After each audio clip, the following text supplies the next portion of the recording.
यौम अतफाल पंडित जवाहरलाल नेहरू। यौम अतफाल हर साल 14 नवंबर को वतन अजीज हिंदुस्तान में यौम अतफाल के तौर पर बड़े जोश व खरोश के साथ मनाया जाता है। वैसे तो दुनिया के मुख्तलिफ हिस्सों में मुख्तलिफ तारीखों में यौम अतफाल मनाया जाता है, मगर हिंदुस्तान में 14 नवंबर मुल्क के पहले वजीर आजम और जदीद हिंदुस्तान के मेमार पंडित जवाहरलाल नेहरू का यौम पैदाइश है। जवाहरलाल नेहरू को बच्चों से बेपनाह प्यार था। उन्होंने अपने यौम पैदाइश को बच्चों के दिन के तौर पर मनाने का ऐलान किया और यूं उनके दौर से मुल्क भर में हर साल 14 नवंबर बतौर यौम अतफाल मनाया जाता है। पंडित नेहरू बच्चों से बहुत प्यार करते थे और उनके दरमियान रहना उन्हें पसंद था। इसी मोहब्बत के सबब बच्चे भी उन्हें चाचा नेहरू कहा करते थे। यौम अतफाल बच्चों के तही पंडित नेहरू की इस बेपनाह मोहब्बत और लगाव की यादगार है।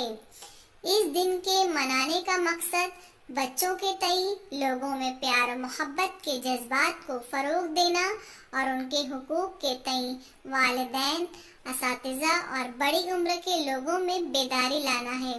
पंडित जवाहरलाल नेहरू ने मुल्क की आज़ादी के बाद बच्चों और जवानों की तालीम, उनकी तरक्की और फलाह बहबूद के लिए कई अहम खिदमात अंजाम दी हैं। उन्होंने जवानों की तालीम के लिए कई अहम अदारे मसलन Indian institute of technology, all India institute of medical science और इंडियन इंस्टीट्यूट ऑफ मैनेजमेंट की बुनियाद डाली। उन्होंने 5 साला मंसूबे में मुफ्त प्राइमरी तालीम को शामिल किया और स्कूली बच्चों को सूए तग़ज़िये से बचाने के लिए मुफ्त दूध फराहम करने की तजवीज़ रखी थी। पंडित नेहरू हिंदुस्तान की जंग आज़ादी के अहम कायदीन और रहनुमाओं में शामिल रहे और 1974 में मुल्क की आज़ादी के पहले वजीर आज़म मुंतखब हुए। उनकी पैदाइश 14 नवंबर 1889 को इलाहाबाद में हुई। वालिद मशहूर वकील मोतीलाल नेहरू और वालिदा स्वरूप रानी थी। वो बचपन से बड़े ज़हीन थे, इसलिए उनके वालिदैन ने उनका नाम जवाहरलाल रखा। चाचा नेहरू की इब्तदाई तालीम घर पर हुई, जिसके लिए घर पर ही एक मौलवी और एक पंडित जिनसे उन्होंने हिंदी, उर्दू और संस्कृत की तालीम हासिल की।